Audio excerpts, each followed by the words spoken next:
Before beginning this Say What activity, please put your name and your homeroom in the top right corner of your paper.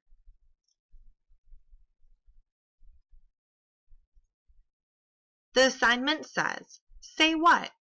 Write in the missing quotation marks to fix the punctuation in each sentence. For each sentence, add in the missing quotation marks. If you're not sure, that's okay. This is our first assignment with dialogue. The dialogue says, Lily said, let's go to the park after school. Do you want ice cream? Asked Peter. I love my new kitten, said Tina. He is so playful. I have a lot of homework today, said Samantha.